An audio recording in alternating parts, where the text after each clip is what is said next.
Sarah and Justine with you on Montreal Now this afternoon. Well, if you picked up your Gazette over the weekend, you would have seen a bittersweet column. After 16 long years, Bill Zacharkiw is publishing his last weekly wine column for the Gazette. We wanted to check in with him to see how he's doing and to look back at an incredible career. Bill joins us on the line. Hello. Hello. Thanks so much for joining us. I remember your first introduction in the paper, and it included a pronunciation of your name. I remember reading that in the Gazette. Really well there, huh? Well, I have to say I got a tip on the pronunciation from an insider. Esteban Vargas says hello to you, Bill. Wow. He's the one who taught us to pronounce your last name. But that I just remember that standing out and thinking, this guy's writing about wine, but here he is telling people how to pronounce his last name. He just sounds like a delightful individual, someone with a sense of humor. And I think people have really enjoyed keeping up with you over the years. Why are you choosing to hang up the tasting notebook now? Well, to be honest, when I started, I gave myself 10 years because I didn't want to be one of those people that were just hanging on. But I've managed to maintain the passion for a lot longer than I expected. But I'm at the point right now where, I like throwing a grenade into my life every now and then and see what happens. So, it's opportunity. It's time to hang it up in the Gazette, but, going on to social media right now, it's going to give me a lot more liberty to sort of combine, music and wine, basically everything that I did on Showm with what I did in the Gazette and, who knows what else. Are you going to continue to write and taste wine, though? Oh, of course. I've had, I think for me, I've wanted to write it, but my passion is white wine. And I've wanted for the longest time to basically, because I think a lot of people don't really get white wine. And Bill, I get it all the time. Oh, yeah, I get it all the time when I go to the bar. bar. You've got a ladies' panel here, okay? We get white wine. Okay, you guys get white wine. Yeah, that's really good. Well, that's great. I'll come down to the studio one time. Okay, yes, please do with some recommendations. Actually, I had a question about white wine and a new varietal that came to my attention. I'm sure it's probably been on the market for some time, but came to my attention when a friend just showed up with a bottle of orange wine and completely blew my mind. I was like, where have you been all my life? Orange wine. So can you kind of clarify what is orange wine? So I'm really taking advantage of the fact that we have you on the line here because this question has been... This is exactly the kind of stuff that I love. Great. I work at... I'm the wine director at 40 West on the West Island. And good to know. I basically just walk around and talk to people about wine, right? And I got a real cushy job. And... And for me, it's the educational part of it that I've loved so much. As I wrote in the article, there's nothing more noble than being a teacher. Well, we like to know what it is that we're tasting, and especially when it's something as delicious as orange wine. Well, there you go. Well, in fact, I'm drinking one right now. What? There you go. Okay, come on over. Orange wine, a lot of people think it's new, but orange wine is actually very, very, very, very old. Okay. And essentially, it's a white wine made like a red wine. Right, so all grapes, red grapes, white grapes, the juice is always clear, and the reason a red wine becomes red is because you soak it with the skins, right? And when you do that, you also get tannins, and you get obviously the color. And so when you make an orange wine, and this is the way wine was always made, right? Way back when, we're going back hundreds, if not thousands of years, was that they would just basically press the grapes. And whatever color was there is going to get transferred into the wine.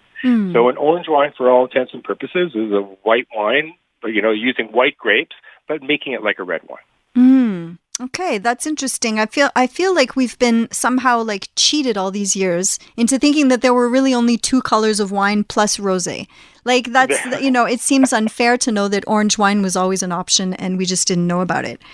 Well, it's again, wineries are businesses too, and now we're seeing a lot of people jump on the bandwagon, right? So I believe that Niagara, in fact, even has a rule book in terms of what is an orange wine and what isn't an orange wine, and we're getting them from all over the world, and that's great because that means that people are buying them, and it's just more variety, and that's something that that I love. In fact, one thing that I've always wanted to do in that column was to get people to get out of their comfort zone, right? So, I meet all these people that I drink Cabernet Sauvignon. It's like, well, dude, there's, maybe 1,000 other grapes out there, maybe let's try something else.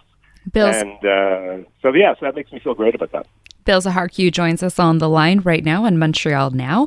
I wanted to ask about some of the accomplishments you've had over the years. For one, getting on the SAQ's case about sugar levels. Mm-hmm.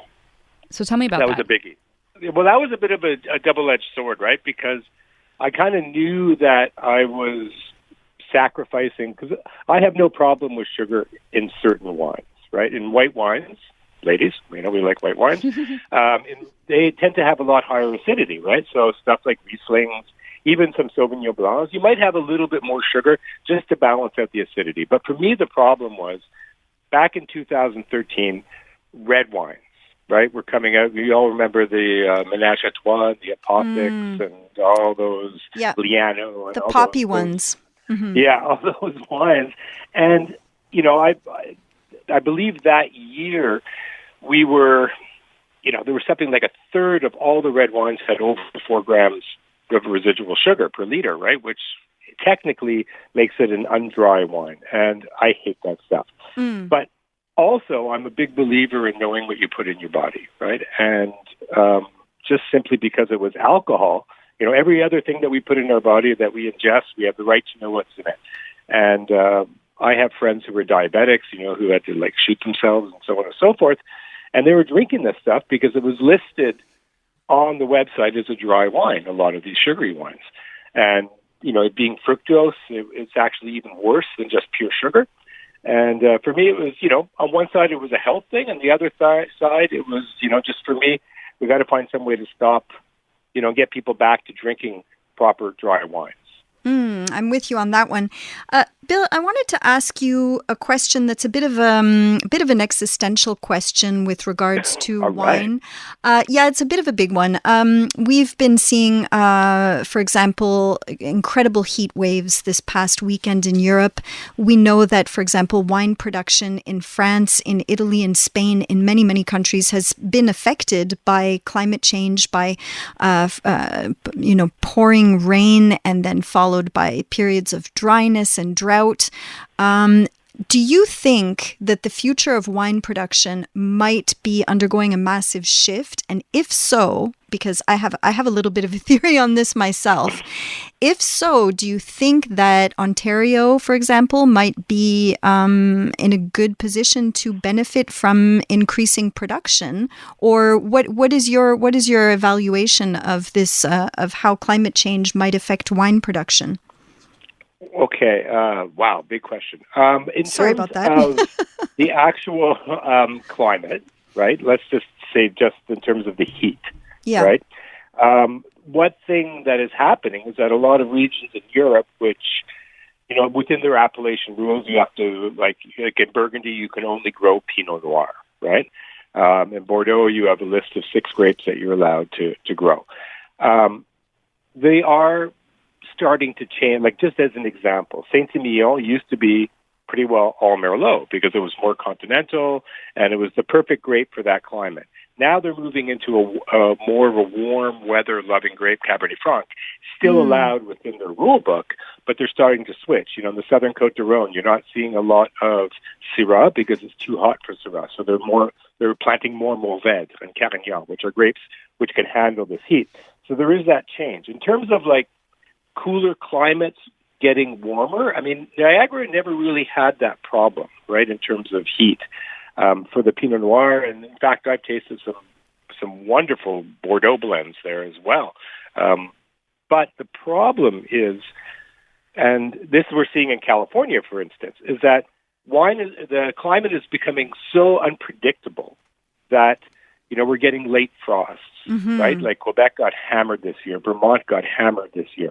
BC got hammered this year because the grapes start to bud at a certain point. And if you get these late frosts that just come out of nowhere, then, I've heard people say in BC that they've lost 60 to 70% of their grapes. and including vines, like entire vines that they have to get replanted. So it's the unpredictability which makes the whole thing, I guess, a little bit more tenuous, if you want. In terms of pure climate, I mean, Quebec, we're seeing wineries pop up all over the place, and people are doing some fantastic stuff, and not just with the weirdo grapes, but with Chardonnay and Pinot Noir and so on and so forth. So you're getting that, but the unpredictability is something that, and obviously drought and heat are just no-goes, right? I mean, one thing, and interestingly enough, I just talked to someone in California, and they had one of their coldest and wettest springs in something like 20, 25 years. There you go. So everything started off late, and then all of a sudden they're getting 45 degrees Celsius temperatures. Then they get hammered with heat. Yeah. And they get hammered with heat, and like all plants, vines shut down basically at around 30. Bill, I'm sorry to be late to cut you off here, but we're going to be late for news. What I do want to ask is, how can we follow your next chapter? Because I know folks are going to be eager to follow you no matter what you end up doing. Well, I was planning on retiring and just occasionally putting stuff up on my social media, but I seem to have acquired 2,000 followers over the last 2 days. So I'm going to start hammering it out. If you go onto Facebook, Bill Zacharkiw's wine page. My personal account is basically all gardening, which is, my next stage is being slightly a farmer. And on my Instagram, under my name, you can find me there. And I'll be, I'm going to try and post 3 or 4 times a week and, keep up I'm too bossy to stop telling people what to drink. So. Truly. Bill, thank you so much. Thanks a so toast much, to you. Thanks for all your hard work over the years with the Gazette. You can read his toast to his readers at montrealgazette.com.